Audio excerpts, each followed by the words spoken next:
வள்ளலார் மெய்யியல் உணர்தல் வகுப்பு 42க்கு இணைந்திருக்கும் அனைவருக்கும் வணக்கம். இன்று நாம் பார்க்க இருக்கும் வரிகள் 75 மற்றும் 76. நவந்தவிர் நிலைகளும் நன்னுமோர் நிலையாய் அவந்தவிர் சிற்சபை அருட்பெரும் ஜோதி. இந்த வரிகளுக்கான விளக்கம் தான் பார்க்க இருக்கோம். வழக்கம் போல் முனைவர் சுப்பிரமணிய சிவா ஐயா அவர்கள் நம்மளோட இணைஞ்சிருக்காங்க. அனைவரும் சார்பாக ஐயாவை வரவேற்று உரையை தொடங்குமாறு கேட்டுக்கொள்கிறேன்.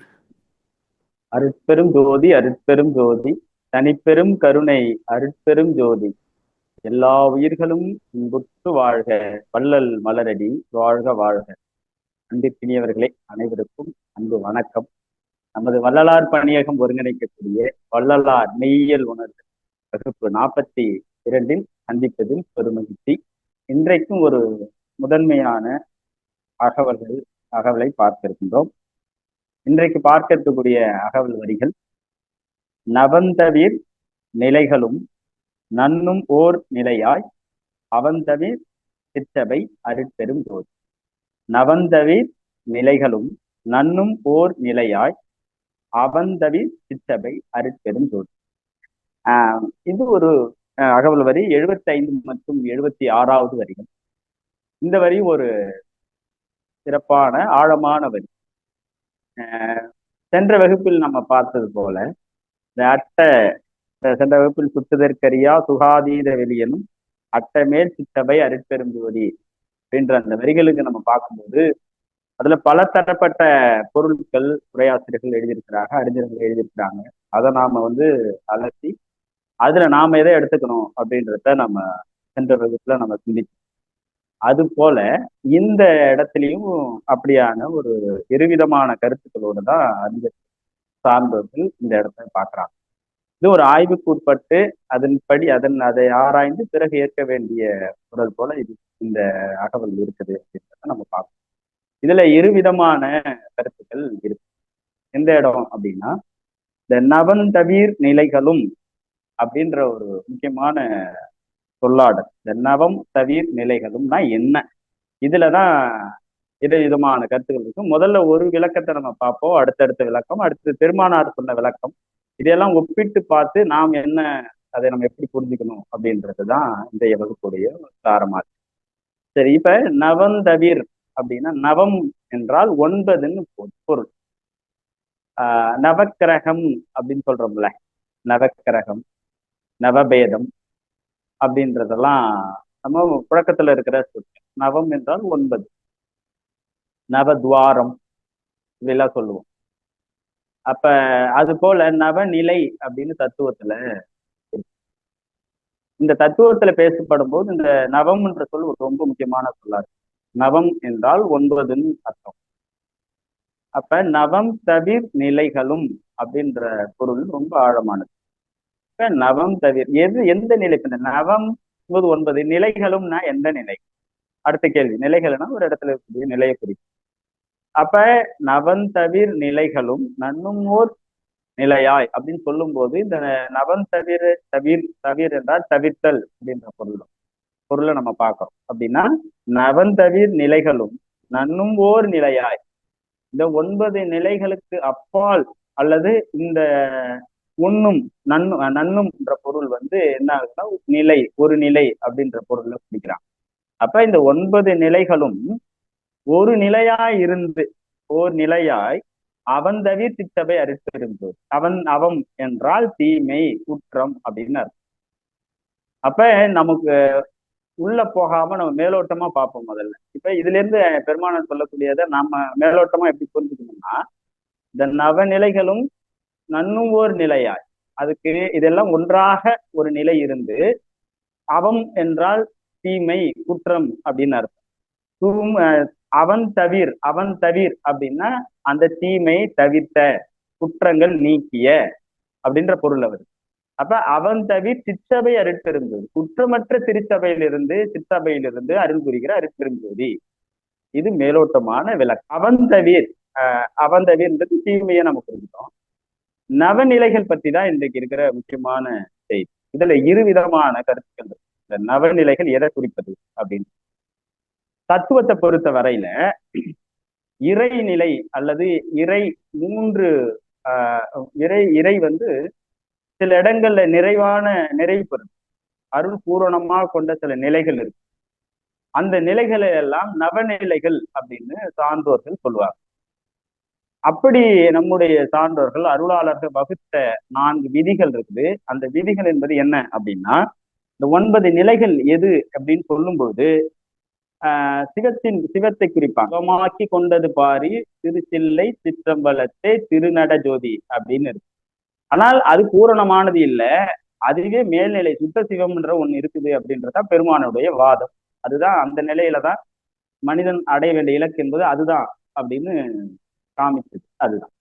அப்ப சிவம் என்பது ஒன்று இருக்குது, ஒரு பூரண அருள் பெற்று இருக்குது அப்படின்றதுல நம்ம சொல்றோம். இப்ப இந்த இறையை பத்தி சொல்லும்போது இறை அருள் ஒரு 9 நிலைகளாக இருக்குது அப்படின்னு சொல்றாங்க. அதுல உருவம் எப்படி இருக்குன்னா, உருவம், அருவம், அரு உருவம். இந்த இப்ப இந்த 3ஆ பிரிச்சு அதுல சொல்றாங்க, உருவம் என்பது 4 நிலைகளாக இருக்கிறது. அருவமாக 4 நிலைகள்ல இருக்கு. அரு உருவமாக ஒரு நிலையில இருக்குது அப்படின்றத தத்துவ விளக்கம். அப்ப உருவம் 4, அருவம் 4, அரு உருவம் 1. அப்ப 4 4 8 8 1 9. இந்த 9 நிலை. இப்ப இது வந்து ஒரு ஃபார்முலா போல. இறை 9 இடங்களில் ரொம்ப முக்கியமானத அருள் பூரணமாக நிறைவாக இருக்குது அப்படின்னு சொல்லிட்டு, உருவத்தில் 4, அருவத்தில் 4, அரு உருவமாக 1 ஆக 9 அப்படின்னு சொல்றோம். சரி, இந்த இது எப்படி நாம டிஃபைன் பண்றோம் அப்படின்னா என்ன? உருவம்னா எதை குறிப்பது, அருவம்னா எதை குறிப்பது, அரு உருவம்னா எதை குறிப்பது? இப்ப சாதாரணமா எளியவர்கள் எப்படி அதை புரிஞ்சுப்பாங்க? இப்ப திட திரவ பொருள்களை எப்படி நம்ம பிரிக்கிறோமோ, திட திரவ வாயு, இந்த மூன்று நிலைகள்ல எல்லா பொருட்களையும் நீங்கள் அடைக்கணும். அப்படிதானே இயல்பா எல்லா பொருட்களையுமே பெரும்பாலும் இந்த 3 நிலைகள்ல தான் நம்ம பார்க்கக்கூடிய எல்லா பொருட்களும் இந்த 3 நிலைகள்ல முடிக்கணும். அது போன்றதா நிறை இருக்குது அப்படின்னு அது ஒரு மெய். அது நம்ம அடுத்தடுத்து அதுக்குடைய ஆழமான செய்திகளை நம்ம உள்ள போறோம். அதுக்கு ஒரு அடிப்படையான சில முன்னுரை போலதான் இந்த அகவல். அதனால அதுக்கான இதை மட்டும் நீங்க புரிஞ்சுக்க, நவநிலை பற்றி ஒரு ஓரளவான ஒரு அறிமுகம் தான் இது. அது நம்ம அடுத்தடுத்து விரிவா நம்ம அடுத்தடுத்து பார்ப்போம். சரி, இப்ப அந்த 9 நிலைகள் என்பது எது என்றால், உருவம் 4, அருவம் 4, அரு உருவம் 1 ஆக 9 நிலை இருக்கு. சரி, இப்ப உருவம்னா எதை குறிப்பது, அருவம்னா எதை குறிப்பது, அரு உருவம்னா எதை குறிப்பது? தத்துவத்துல என்ன குறிக்கிறாங்க அப்படின்னா, முதல்ல உருவம் என்பதை எதை குறிக்கிறாங்க, எது அப்படின்னா அயன், மால், உத்திரன், மகேஸ்வரன். இந்த 4ம் உருவத்தை குறிப்பது. நான் சொல்வது சிவத்தை சிவ தத்துவத்தில் குறிக்கக்கூடிய முக்கியமான சொல்லாடல். இறைவன் எப்படி இருக்கிறான் என்று சொல்லும்போது அந்தந்த படிநிலைகளை விளக்கும் பொழுது உருவத்திலிருந்து அருவுருவம், அருவத்திலிருந்து உருவமற்று போகும். இதுதான் இறையை அடையக்கூடிய எளிய வழி. இப்படிதான் இந்த வழியில தான் நீங்க போகணும். நீங்க இறையை முற்றிலுமாக ஒருவன் இறந்து அந்த இறையை உணர்ந்து விட்டா அவன் பேச மாட்டாங்க, யாரு மீதும் கோபப்பட மாட்டாங்க. வேண்டுதல் வேண்டாமை அப்படின்ற மாதிரி 2 உணர்வுக்கு, நல்லது இருக்காது கெட்டது இருக்காது. அப்படியே அந்த ஒரு ஸ்டாண்டர்டா ஆயிடும். இறை என்பது அப்படித்தானே இருக்குது, நல்லதாகவும் இல்லை கெட்டதாகவும் இல்லை, எல்லாமும் இருக்குது அப்படின்ற மாதிரி இறையை உணர்ந்தவர்களுக்கு அதனுடைய அந்த சொல்லாடல் ரொம்ப அவரோட பார்த்தாலே நமக்கு தெரியும்.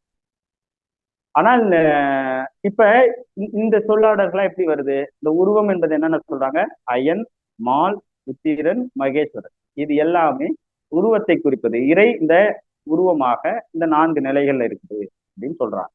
அடுத்தது அருவம். அருவம் உங்களுக்கு தெரியும், அருவம்ன்றது கண்ணுக்கு தெரியாது. நாம் சொல்லக்கூடிய 36 தத்துவங்கள்ல இதெல்லாம் கூடுதலா பேசிருக்கு. என்னென்ன சொல்றாங்கன்னு பாருங்க. அருவம் என்பது என்ன அப்படின்னா, உருவம்ன்றது கண்ணுக்கு தெரியுது, அருவம்ன்றது கண்ணுக்கு தெரியாது. அரு உருவம்ன்றது இருக்கிற மாதிரி இருக்கும், உருவமாவும் இருக்காது, உருவம் இல்லாத மாதிரி இருக்காது. நீங்க ஒளி, இப்ப நீங்க ஒளியை சொல்லலாம். பெருமானார் சொல்லக்கூடியது ஒளியை சொல்றாங்க. ஒளி ஒரு உருவமாக பார்த்தாலும் ஒரு உருவமா அது உருவம்னு டிஃபைன் பண்ணிட முடியாது. அதே மாதிரி அரு உருவமும் அது உருவம் இல்லாததுன்னு நம்ம டிஃபைன் பண்ணிட முடியாது. ரெண்டுத்துக்குமான விஷயமா அந்த ஒளின்றது. அப்ப அருவம்ன்றது கண்ணுக்கு தெரியாதது அப்படின்னு போதும். அப்ப அருவமா இருக்கிறது அப்படின்னு என்னென்ன, விந்து, நாதம், சக்தி, சிவம். இது இந்த 4ம் அருவத்தை சார்ந்து. அருவம்னா கண்ணுக்கு தெரியாது செயல்பட்டு இருக்கக்கூடிய ஒரு நிலை. இது இப்ப நீங்க அது புரிஞ்சிச்சு. ஒன்று உருவம் உருவம் 4, அருவம் 4. இப்ப அருவம் என்னென்ன? விந்து, நாதம், சக்தி, சிவம். இது கண்ணுக்கு தெரியாத அருவத்தை சார்ந்த நிலைகள். மூன்றாவது அரு உருவம் அப்படின்னு பேர். உருவம் மாதிரி இருக்காது, இல்லாத மாதிரி இருக்கு, அப்படி ஒண்ணு. இப்ப சித்தாந்தத்துல அப்படி இருக்கு. இப்ப நீங்க சொல்லக்கூடிய இந்த ருத்ரன், மகேஸ்வரன் இதெல்லாம் பாத்தீங்கன்னா சிலை வடிவத்தை, நடராஜருடைய உருவம் எல்லாம் பாத்தீங்கன்னா உருவத்தை சார்ந்த. இன்னொன்னு, சிதம்பரத்துல இருக்கக்கூடிய சிதம்பர ரகசியம் உங்களுக்கு தெரிஞ்சிருக்கும். வெளிதான், வெட்ட வெளிதான். இன்னைக்கு நடராஜருடைய திருக்கோயில இப்ப அதை நிறுத்திட்டாங்க. முன்னாடி எல்லாம் அதை காமிப்பாங்க. சிதம்பர ரகசியத்தை பார்க்க வருவாங்க. பக்கத்துல நடராஜர் பக்கத்துல ஒரு ஜன்னல் இருக்கு. அந்த ஜன்னலை ஒரு திரை போட்டு எடுப்பாங்க. இந்த திரையை நீக்கும் போது உள்ள இருக்கும், ஒண்ணும் இல்லாம இருக்கும், விதித்த மாதிரி இருக்கும், ஒண்ணும் இல்லாத. அதான் சிதம்பர ரகசியம். வெளி வெளியாக இருந்தது, இருக்கிறது அப்படின்றது அதனுடைய பொருள். ஒன்றும் இல்லாதது, ஆகாய தலம்னு அது பேர். அருவமா இருக்கிற இடம். இன்னொன்று, உருவமும் இல்லாம அருவமும் இல்லாத ஒரு வடிவம், அதாவது சிவலிங்கத்தை சொல்லுவாங்க. அது நீங்க உருவமாவும் இருக்கலாம், அருவுருவமாவும் இருக்கலாம். நீங்க ரெண்டுத்துமே இது பண்ண முடியாத ஒரு நிலை. அப்ப அந்த அருவுருன்றது சதாசிவ வடிவம் அப்படின்னு சொல்லுவாங்க. இப்ப இது நான் தத்துவத்துல இதுவரையில் அருளாளர்கள் சொல்லக்கூடிய அந்த மெய்யியல் கோட்பாடுகள், ஆன்மீக நெறியில இந்த நவநிலை என்பது உருவம் 4, அருவம் 4, அருவுருவம் 1 ஆக 9 வடிவத்தை தான் குறிக்கிறாங்க. இப்ப நாம சொன்னக்கூடிய அதேதான். மீண்டும் பார்க்கலாம். உருவம் என்றது என்னென்ன?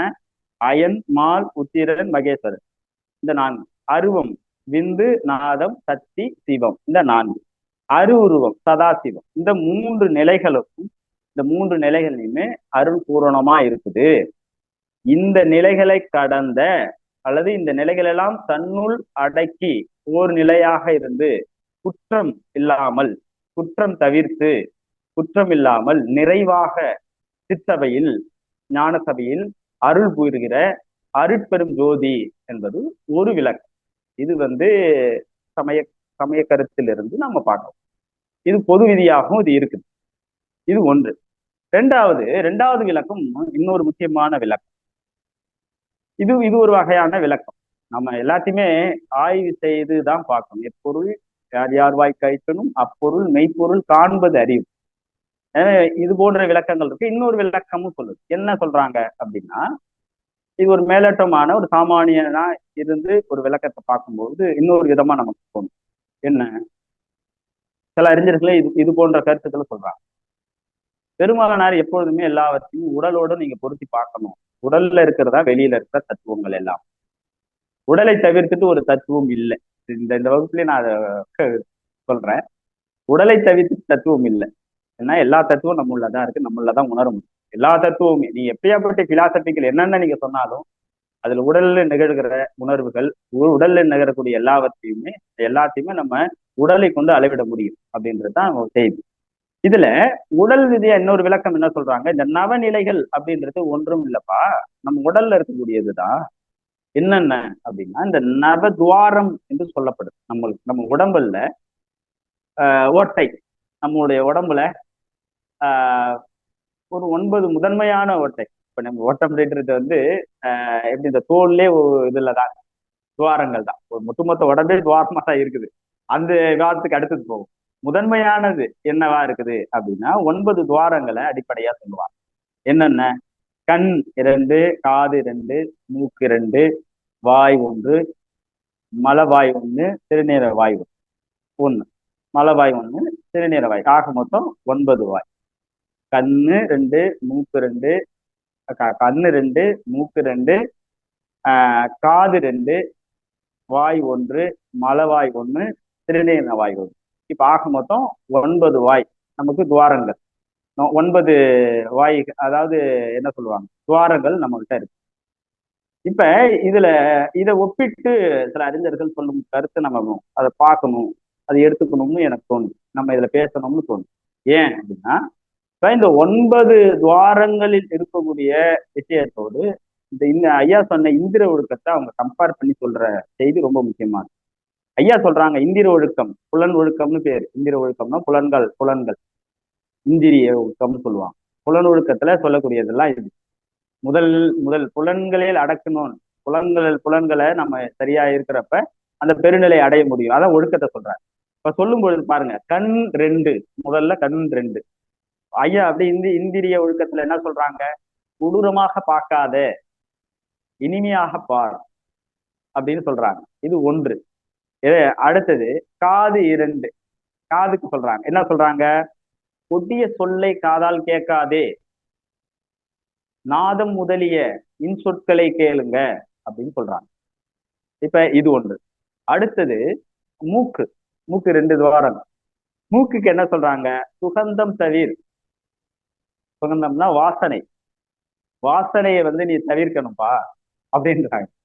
அடுத்தது வாய் ஒன்று. இந்த வாய் முதல் விஷயம் சுவை பார்க்காத. ஏனென்றால் விதிப்படி, சன்மார்க்கு பெருமானார் விதிச்ச அந்த ஒழுக்கத்தின்படி சுவை பார்க்க கூடாது. அதுதான் சுவை பார்க்காது. முக்கியமா பொய் சொல்லாதன்ற, பொய் சொல்லவே கூடாது. அப்ப வாய்க்கு முடிஞ்சிருச்சு. அடுத்தது மலம், மலவாய், சிறுநீரவாய், இது ரெண்டுமே இருக்கு. இப்ப மல ஜலத்தை அடக்க கூடாதுன்றாங்க ஐயா. இந்த இதெல்லாம் இந்திர ஒழுக்கத்துல வருது. அதெல்லாம் நம்ம பேசியிருக்கோம். மலஜலம், மலத்தை அடக்கக்கூடாது, சிறுநீரை அடக்கக்கூடாது அப்படின்ற விதிகள்லாம் நமக்கு இருக்கு. இப்ப இந்த விதியையும் இந்த இடத்தையும் அவங்க பொருத்தும் பொழுது இந்த 9 நிலைகள், 9 துவாரங்கள் இருக்கக்கூடிய வழியாக நடக்கக்கூடிய செயல்களில் ஒழுக்கத்தோடு நாம் இருக்கும் பொழுது நமக்கு அடுத்த ஒரு மேல்நிலை வரும், குற்றமற்ற மேல்நிலை வரும். அடுத்த படிநிலைகளை நாம் மேலே போய் குற்றமற்று நம்மால் இறைவனோடு திருவடிகளை இறைவனாக நாம் ஒன்ற முடியும், ஆக முடியும் என்ற பொருளிலும் இந்த இதுக்கான விளக்கத்தை, இந்த நவந்தவீர் நிலைகள், நவநிலைகளை இப்படியான இந்திரிய ஒழுக்கத்தோடு ஒப்பிட்டும் அறிஞர்கள் சொல்லுவது ரொம்ப முக்கியமானதாகவும் நம்ம பார்க்கணும். இது ஒரு வகையான விளக்கம். 2 விளக்கத்தை நம்ம பார்த்தோம்.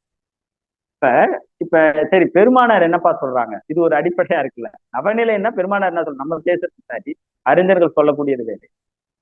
பெருமானார் என்ன சொல்றாங்க, வள்ளலார் என்ன சொல்றாரு, நவநிலை பற்றி குறிப்புகள் இருக்கா அப்படின்னு நிறைய இருக்கு. பெருவருப்ப பாடல்களா இருக்கும் நிறைய. நான் அதுக்கான சுருக்கத்தை மட்டும் சொல்லிடுறேன். நவநிலை என்ற தலைப்பிலேயே பெருமானார் எழுதிட்டார். இந்த 9 நிலை என்னென்ன அப்படின்னு குறிக்கும் போது பெருமானார் சொல்றாங்க, முதல் நிலை விந்து, 2ஆம் நிலை நாதம், 3ஆம் நிலை பரவிந்து, 4ஆம் நிலை பரநாதம், 5ஆம் நிலை திக்ராந்தம், 6ஆம் நிலை அதிக்ராந்தம், 7ஆம் நிலை சம் மௌனம், 8ஆம் நிலை சுத்தம், 9ஆம் நிலை அதீதம். இந்த 9ஆம் நிலை அதீதம்.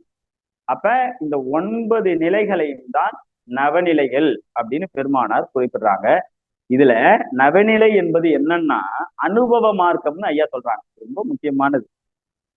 இப்ப நீங்க இந்த இதெல்லாம் என்னன்னு நீங்க என்ன கேட்டீங்கன்னா எனக்கு தெரியாது. ஏன்னா அந்த அனுபவத்தை நான் பெறல. பெருமானார் என்ன சொல்றாருன்னா, இந்த 9 நிலைகளும் நவநிலைகள் அப்படியே நவநிலைன்னு சொல்லி, இந்த நவநிலை என்பது அனுபவ மார்க்கம் அப்படின்னு ஐயா சொல்றாங்க. அப்பனா என்ன, நீ அனுபவிச்சு பெறக்கூடிய சுகங்கள் பாது, நிலைகள் பாது அப்படின்றதா பெருமானார் குறிக்கக்கூடிய செய்தி. இப்ப நீங்க இதுக்கு மேலேயே பாக்குறோம் அப்படின்னா, இப்ப நமக்கு ஒரு முடிவுக்கு வரும். முதல் விளக்கம் என்ன சொல்றாங்கன்னா, உருவம் 4, அருவம் 4, அருவுருவம் 1 ஆக 9 நிலைகள். இது இந்த 9 நிலைகளும் ஒன்றி அதாவது ஒன்றி ஒரு நிலையாக ஆகி குற்றம் தவிர்த்து சிற்சபையில் அருள் புரிகிற அருட்பெரும் ஜோதி. இது முதல் விளக்கம். 2வது விளக்கம், இந்த நவநிலை என்பது என்ன, உறுப்புகளின் இந்திரிய ஒழுக்கம். இந்திரிய ஒழுக்கத்தில் புலன்கள் அடக்கி, புலன்களை நேர்வழி செலுத்தி, நல்ல செயல்கள் செய்து, நல்ல வார்த்தைகள், நல்ல செயல்களை செய்து, அறம் தவறாமல் இருக்கும்போது, புலன்களை அடக்கி இருக்கும்போது நமக்கு ஒரு மேல்நிலை நாம் போவோம். அடுத்தடுத்த அந்த படிநிலைகளுக்கு போகும்போது நாம் குற்றமற்றவனாக மாறி அந்த இறைநிலையை அடைய முடியும். இது உறுப்புகளை வைத்து நம்மள்ட்ட இருக்கக்கூடிய இந்த செய்தி. இது ஒரு விளக்கமா. 2வது விளக்கம், பெருமானார் சொல்லக்கூடியது நாதம், விந்து, பரவிந்து, பரநாதம், திக்ராந்தம், அதிக்ராந்தம், சம்மௌனம், சுத்தம், அதீதம். இப்படி அடுத்தது சொல்றாங்க. இது அனுபவ மார்க்கம் அப்படின்னு சொல்லும் போது இதை நம்ம சொல்றதுக்கு இது இந்த அனுபவிச்சவங்க தான் அந்த விளக்கத்தை சொல்ல வேண்டும். ஏன்னா அது அனுபவிச்சாத விந்து என்பது நாம் ஏற்கனவே நிறைய பேசிருக்கோம். இப்ப இது உடலுக்குள்ளே இருக்கு. இப்ப இதெல்லாம் நம்ம வச்சு பார்க்கும்போது நாம எதை அப்படி எப்படி புரிஞ்சுக்கிறது அப்படின்ற விஷயம் இருக்கு. நான் ஏற்கனவே இந்த பெருமானாருடைய விளக்கங்களையும் இந்த திருக்குறள் வகுப்புலையும் நான் சொல்லக்கூடிய செய்தி தான் இங்க. திருக்குறள் வந்து 4 விதமான குறள் விளக்கங்களை நம்ம சொல்ல முடியும். சாகா கல்வியை திருக்குறளில் இருக்கிறது, தேவரீர் குறளில் இருக்கிறது என்று பெருமானார் உணர்ந்து கொண்ட விதம் என்பது அகத்தில் இருந்து. எல்லா விஷயத்துக்கும் ஒரு 3-4 விளக்கம் இருக்குது. அகம், அகப்புறம், புறம், புறப்புறம். நாம் பார்ப்பதெல்லாம் புறப்புறம். முதல் நிலை இதுதான். இதிலிருந்து தான் அடுத்தது புறப்புறத்திலிருந்து புறத்துக்கு போய், புறத்திலிருந்து அகப்புறத்துக்கு போய், அகத்துல அப்புறம் பிறகுதான் அகத்துல நின்று சொல்லும் போதுதான் மெய்யறிவாளர்களா மாறுது. எல்லா நல்லது கெட்டது எல்லாவற்றையும் நமக்கு தெரியுது. முன்ன விஷயத்துல என்னென்ன செஞ்சோம் எல்லாமே அந்த இதுக்கு முன்னாடி சித்துகள் எல்லாம் கூடும் இந்த நிலைகள் எல்லாமே அந்த அகத்துல இருந்தா சொன்னாங்க. அது மாதிரி இந்த நிலைகளை பெருமானார் நவநிலைகள் சொல்லும் பொழுது இந்த நவநிலைகளை மெய்யறிவாளர்கள் வள்ளலார் உணர்ந்த அனுபவம் வேற. இன்றைக்கு இருக்கக்கூடிய விளக்கங்கள் என்பது இருக்கக்கூடிய நிலை வேற.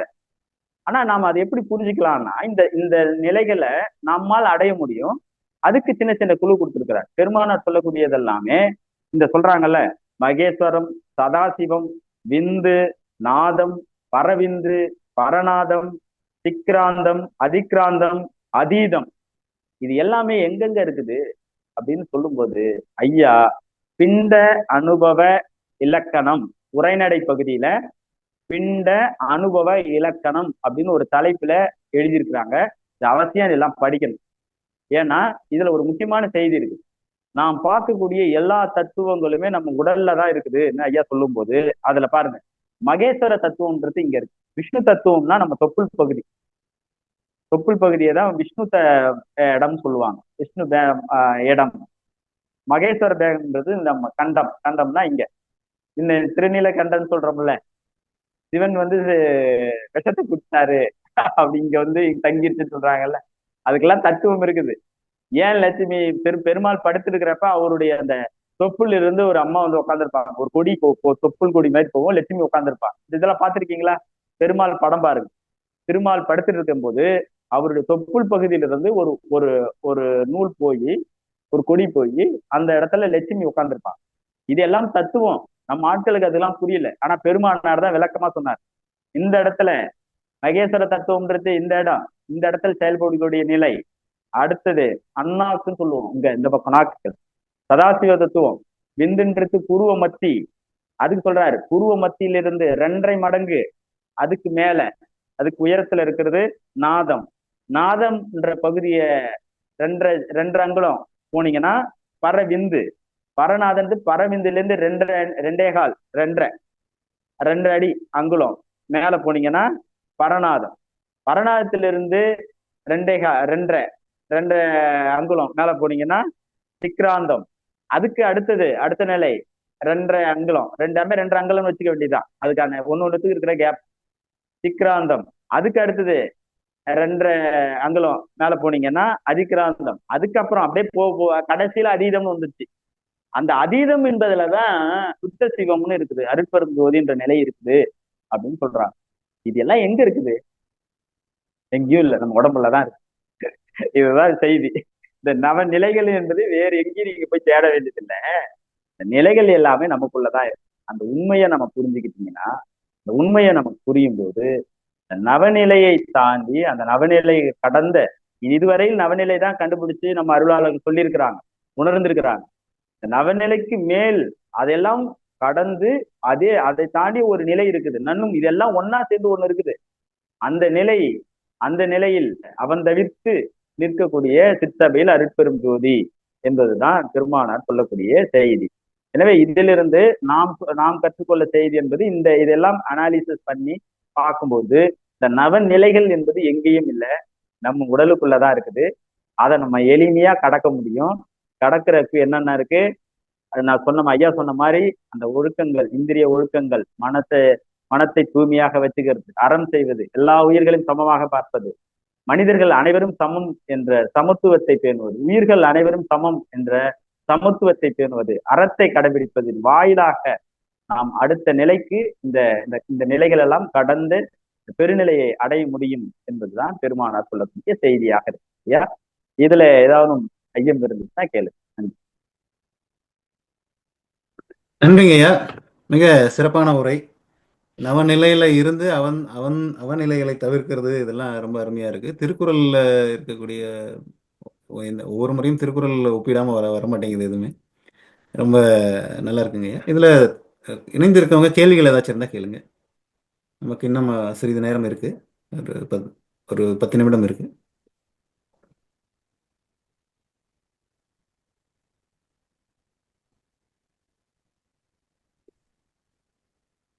கேள்விகள் இல்லை போலங்கய்யா. சரி, நானே இந்த இதுல ஒன்று கேட்குறேன். இதெல்லாம் எப்படி உணர்ந்துகிறது? இந்த இந்த படிநிலையை சொல்லிட்டீங்க. இன்னும் நிறைய படிநிலைகள் வந்து நம்ம முன்னாடி வகுப்புகள்ல நிறைய பார்த்துருக்குறோம். இது ஒவ்வொரு நிலை இப்படி போகணும்லாம் சொல்லியிருக்கு. கேள்வி வந்து ரொம்ப எளிமையா கேட்டுட்டேன். ஆனா வந்து அவங்களா உணர்ந்துக்க முடியுமா? நாம இந்த நிலையில இருக்கிறோம், இந்த நிலை இப்போ 1ஆம் வகுப்பு பாஸ் பண்ணிட்டோம், 2ஆம் வகுப்பு தேர்வு பண்ணிட்டோம், அந்த மாதிரி அவங்களா உணர்ந்துக்க முடியுமா? இல்ல எந்த மாதிரி அது? ஏன்னா நீங்களும் நடுவில் ஒரு அகத்தின் இடத்துல அழகு. சொன்னீங்க, மன்னிக்கணும், நீங்களும் சொன்னீங்க, நானும் சில விஷயங்கள் அதாவது நானும் உணர்ந்ததில்லை அப்படிங்கிறது இன்னைக்கு பண்ணும்பொழுது குறிப்பிட்டீங்க. அதுக்காக கேட்குறேன். இல்ல, இப்ப நான் மட்டும் இல்ல, இது வரைக்கும் அப்படி உணர்ந்திருக்காங்களா எனக்கு தெரியவும் இல்லை. புத்த சன்மார்க்கத்தை பொறுத்தவரையில ரொம்ப தெளிவா அந்த செய்திகளை உணர்த்துகிற இன்னைவர் இப்ப நான் நிறைய இருக்குது அதுல, அந்த செய்திகள் நிறைய பேச வேண்டியது. ஆனா இப்ப நீங்க சொன்ன மாதிரி எந்த நிலையில இருக்கீங்க அப்படின்றது சில பேரை பார்த்தாலே நம்மளால தெரியும். ஒண்ணும் இல்லை, சில பேருக்கு இந்த இந்திரிய ஒழுக்கத்தை கடைபிடிக்கிறாங்களா அப்படின்றது தெரியும். அவங்களுடைய அந்த பார்வையே நமக்கு சில பேரை காட்டி கொடுக்கும். அவங்களுடைய செய்கை பார்வை, அவருடைய வார்த்தை, அந்த பயன்படுத்துற வார்த்தையே நல்லதாதான் இருக்கும், நல்லதுக்காகத்தான் இருக்கும். அப்படியான வார்த்தைகள் கொடூரமாக, அதாவது அவங்க பொய் சொல்லாமலே இருக்கிறாங்களா, பொய் சொல்லாம இருக்கும்போதே நமக்கே தெரியும் நாம எந்த ஸ்டேஜ்ல இருக்கிறோம். இப்ப இதெல்லாம் நம்ம ஃபாலோ பண்றோமா? கொடூரமாக பார்க்காத நிலை, பொய் சொல்லாத நிலை, சுவை அறியாத நிலை, மற்றவர்களை இணையாக பார்க்கிற நிலை, மனிதர்கள் அனைவரும் சமம் என்ற சமத்துவத்தை நம்ம பார்க்கிறோமா? உயிர்கள் மீது அன்பு செலுத்துறோமா? எத்தனை பேர் நம்ம இருக்கோம்? சில பேர் இப்ப இருக்கிறாங்க, உயிர்களுக்கு அவர் வந்து அன்பு செலுத்துவாங்க, ஆனா மனிதர்கள் கண்டா அவர் வந்து ஏற்றத்தாழ்வு பார்ப்பாரு. மனிதருக்குள்ள பாத்தீங்கன்னா அதெல்லாம் ஒரு ஆளா அப்படின்னு மதிக்காத போவாங்க. இதெல்லாம் பார்த்தாலே நீங்க கண்டுபிடிச்சிடலாம். ஆஹா, இது இப்ப நான் நிறைய பேர் அது மாதிரி பார்த்துருக்கேன். இந்த அவையில சொல்லக்கூடாது, இருந்தாலும் சொல்றேன். சில பேரை பாக்குறோம், நான் இந்த இதுல ஒழுக்கத்துல இருக்குன்னு சொல்லுவாங்க, ஆனா நடந்துக்கிறதுக்கும் அவங்க அவங்க சொல்றதுக்கும் அவங்க நடந்துக்கிறதுக்கும் எந்த சம்பந்தமுமே இருக்காது. அறம் நிறைய போய் பேசுவாங்க. இது எல்லாமே நமக்கு அகத்தின் அழகு முகத்தில் தெரிகின்ற மாதிரி உள்ள இருக்கிறது வெளியில நம்ம நாம பேசிக்கலாம். நான் நல்லவர்கள் அப்படின்னு நமக்குள்ள ஒரு உணர்வு வருதுன்னு வச்சுக்கீங்களேன். ஆனா அதுக்கு நாம நேர்மையா இருக்கிறோமா அப்படின்றது நீங்க ரிஃப்ளெக்ஷன், நீங்க மற்றவங்க நம்ம கூட நடந்துக்கிறது, நாம் சொல்லக்கூடிய வாக்கு. என்ன சொல்லுவோம், பாரதி சொல்ற மாதிரிதான், உள்ளத்தில் உண்மை இருந்துச்சுன்னா வாக்கில் ஒளி உண்டாகும் அப்படின்ற. சாதாரண விஷயமா அது. மனசுக்குள்ள நீ தூய்மையாக இருந்துட்ட, உள்ளம் தூய்மையா இருந்துச்சுன்னா நீ சொல்றதெல்லாம் நடக்குன்ற, ஒளி ஒளி உண்டாகும் அப்படின்மா. அப்ப நாம எப்படின்னா, இது ஸ்கேன் பண்ணி மனசை வந்து கண்டுபிடிக்கிற கருவி இல்லை, அப்படி எதுவுமே இல்லை. அவங்கவுங்களுக்கான ஒரு செல்ஃப். ஆனால் நீங்க சரியா இருக்கீங்களா இல்லையான்றது மற்றவங்க உங்களை இயல்பா உங்களுக்கு பொருத்துவாங்க. சமூகம் உங்களை பார்க்கும். உங்களுக்குள்ளே சில அனுபவத்தை நீங்க பெறுவீங்க. அந்த அனுபவம் உங்களை ரிஃப்ளெக்ஷன் ஆகும்போது நீங்க உங்களை மற்றவங்க ஃபாலோ பண்ணுவாங்க. உங்களுக்குள்ளே அதை அடுக்கும் அடுத்தடுத்த நிலைகளை பார்க்கும். இன்னும் சொல்ல போனீங்கன்னா, இந்த நவநிலைகளை அடைந்தவங்க யாருமே பேச மாட்டாங்க. அதுக்கு சான்று ஒண்ணு சொல்லணும், அந்த பாடல் ஒண்ணு சொல்லணும்னு நினைச்சேன். இந்த நவநிலைகள் பற்றி நவநிலை ஒரு பாடல் வரும். நவநிலை மேற்படி நாத தலத்தே ஞான திருநடம் நான் காண வேண்டும், மௌன திருவீதி வருவாய தோழி வாராமல் வீண்பழி தருவாய தோழி அப்படின்னு ஒரு பாடல் வரும். தோழிகிட்ட பாடுற மாதிரி தத்துவ சொல்றேன்ல, நாதாந்தி வீதியில் நான் அந்த பாடலாம் நம்ம பார்த்தோம். என்ன சொல்றாரு, நவநிலை, இந்த நவநிலையை நீங்க தாண்டிட்டீங்கன்னா அதுல என்ன வரும், ஞான திருநடம், ஞானத்தை நீ அடைஞ்சிருவப்பா. அப்ப என்ன வரும்னா மௌன திருவீதி. நீ பார்க்கல எல்லாம் மௌனித்திரா. இன்னைக்கும் சில பேர் மௌனத்திலே இருந்து தன்னை தனிமைப்படுத்திட்டே இருப்பாங்க. அவரு கூட்டத்துல இருந்தாலும் அவர் தனிமையா இருப்பார், தனியா இருப்பார். ஏன்னா அதெல்லாம் நம்ம அட்டிடியூட். நீங்க அதை வச்சே நம்மளால கணிக்க முடியும். எல்லாத்துக்குமான வெளில கணிக்க முடியுதோ இல்லையோ, ஆனா மனசு வந்து அது இயல்பா நாம அந்த ஸ்டேஜை தாண்டிட்டோம்னு உளமாற உங்க மனசு ஒப்பு கொண்டுச்சுன்னா நீங்க அந்த இடத்துலதான் இருக்கீங்கன்னு அர்த்தம். இப்ப நான் வந்து நமக்கு பொதுவா சொல்றோம், பொய் சொல்ல மாட்டாங்க அப்படின்னா, நீங்க பொய் சொல்றீங்க பொய் சொல்லனா யாருக்கு தெரியும்? உள் மனசு ஒண்ணு இருக்குது, அது பொய்யே சொல்லாது. நீங்க சொல்லல பொய், ஆனா உள்ளுக்குள்ள இருக்கிறது நான் பொய் சொல்லலாம், ஆனா எனக்குள்ள இருக்கிற அந்த அந்த உள்ளம் வந்து பொய் சொல்லாது. அப்ப அந்த நெறிதான் நமக்கு. அதுதான் ஐயா ஒழுக்கத்தை பண்றாரு. மற்றவங்களாம் பக்தியை முன்னிறுத்துவாங்க. பல மார்க்கங்கள் நீ நம்பு, நீ நம்பு நம்பு நம்பிக்கையை விதைப்பாங்க. ஆனா பெருமானார் என்ன சொல்றாரு, நீ ஒழுங்கா இருறான்ற, நீ ஒழுக்கமா இரு, நீ அந்த நிலை, நீ வந்து நிலை உன்னை தேடி வரும் அப்படின்னு. அதான் இறைவனை உள்ள தூய்மையோடு நீ இருக்கும்போது, பக்தி மார்க்க சமயத்துல சொல்லக்கூடியது என்னன்னா, ஒருவன் உள்ள தூய்மையோடு இருக்கிறாங்க அப்படின்னா இறையை நம்மளை தேடிட்டு வருவாங்க. வள்ளலார் எப்படி தொழுது அவருடைய சீடரை போய் தேடிட்டு போனாரோ அந்த மாதிரி தேடிக்கிட்டு இறைவன் வருவான்றது ஒரு மரபு இருக்கு ஆன்மீகம். அப்ப அது எல்லாமே நமக்கு ஒரு, நம்ம மனசு உள்ளம் தான் அதுக்கு அதனுடைய முக்கியமான ஜட்ஜ் வந்து நம்ம உள்ளம் தான். ஏன்னா உள்ளத்துக்கு நீ சரியா இருந்துச்சுன்னா உள்ள உங்களுக்கு சொல்லும், ஏப்பா நம்ம ஃபர்ஸ்ட் ஸ்டேஜ்ல இருக்கோம் செகண்ட் ஸ்டேஜ்ல இருக்கோம்னு. உள்ளத்தை வச்சு நம்ம கண்டறியலாங்க. எனக்கு தெரிஞ்ச விளக்கம் இது. சிறப்புங்க ஐயா, அருமையான விளக்கம். இதுல 3 நிமிடம் இருக்கு. இருந்தாலும் அந்த இதுல இப்போ வள்ளலார் வந்து அந்த நிலையை அடைஞ்சிருக்கிறாருங்கிறத நம்ம பாக்குறோம். ஆனா அவர் நிறைய உரைகள் கொடுத்திருக்காரு இல்லையா? அவர் மழுத்தி போகல, உரைகள் நிறைய கொடுத்திருக்காரு. அஹ் அந்த இது எப்படி பாக்குறதுன்னு கேக்குறேன். ஆமா. இறுதியா பெருமானார் வந்து திருமறைப்பு ஆவதற்கு முன்னாடி 3 மாதங்கள் மௌனித்திருந்தார் என்ற செய்தி குறிப்பு. அது இறுதியாக பேசிய வார்த்தை என்பது, இந்த விளக்கம் வந்து ஆராயுங்க. இப்ப எல்லா உயிர்களும் இல்லை, இன்னைக்கு வந்து நான் வந்து என்ன காணும்னு நீங்க வந்து அச்சப்படாதீங்க, பயப்படாதீங்க. நான் வந்து இன்னைக்கு இப்படி இருக்கேன், நாளைக்கு எல்லா உயிர்களிலும் நான் இருப்பேன்ற வார்த்தைகளை பதிவு செஞ்சுக்கிறான், திருக்குறிப்பு சொல்லி. அப்படி இருக்குது. இது வந்து அதாவது தனித்திரு என்பது வந்து வெறும் தனியா உட்கார்ந்துட்டு தவம் செய்யற முனிவர்களுக்கு மத்தியில பெருமானார் மக்களோடு இருந்தது. மக்களுக்கு மத்தியில் தன்னை அப்படி இருந்தவர். அதுதான் வள்ளலாருக்கும் மற்ற ஞானிகளுக்கு இருக்கிற பெரிய பெரிய வேறுபாடான பார்க்க. எல்லாருமே மக்களை போன்னு அதான் கடும் சித்தர்னு ஐயா சாடுவார். சில இடங்கள் சித்து கூடலாம் நீ வந்து சாபம் விடுறது இந்த மாதிரி எல்லாம் சின்ன விஷயங்கள்லாம் இருக்கு பாரு, இதெல்லாம் ஐயா கண்டிப்பார். கடும் சித்தர்னு அதுக்கு உங்களுக்கு பேரு. அவருக்கெல்லாம் பிறப்பு உண்டுன்னு பெருமானார் பதிவு செய்யறார். நீ எல்லாம் வந்து சாகவாரத்தை பெற முடியாது அப்படின்னு கண்டிக்கிறார். அப்படியான நிலையில இருந்தாங்க பெருமானார். அந்த அதாவது 2 டைமென்ஷன்லயும் ஐயா இயங்குறார். நாம இங்க இருக்கிறோம்னா, நான் பேசுறோம்னா என்னுடைய மனம் இங்க இருக்குதா அப்படின்னு நம்மளால சொல்ல முடியாது. அதுதான் அந்த அந்த மாதிரி விஷயங்கள்ல நம்ம பார்க்கணும். கூட எல்லாமே உள்ளுக்குள்ள நடக்கிறது. சரிங்க, அது நல்ல செய்தி. அந்த கடைசியாக ஐயா அப்படி இருந்தாருங்கிறது புதிய தகவல். நிறைய பேருக்கு தெரிஞ்சிருக்கலாம், எங்களுக்கு புதிய தகவல் ஐயா. நன்றிங்க ஐயா, ரொம்ப சிறப்பான வகுப்பு. நிறைய விளக்கங்கள் கேட்டோம். வள்ளலார் மெய்யியல் உணர்தல் 42வது வகுப்புக்கு இணைந்திருந்த அனைவருக்கும் நன்றி. அனைவரும் சார்பாக சிறப்பான உரை கொடுத்த முனைவர் சுப்பிரமணிய சிவா அவர்களுக்கும் நன்றி தெரிவித்துக் கொள்கிறோம். தொடர்ந்து இணைஞ்சிருப்போம். வள்ளலார் சொல்ல வந்த மெய்யியலை உணர்வோம். நன்றி, வணக்கம். நன்றி. நன்றி.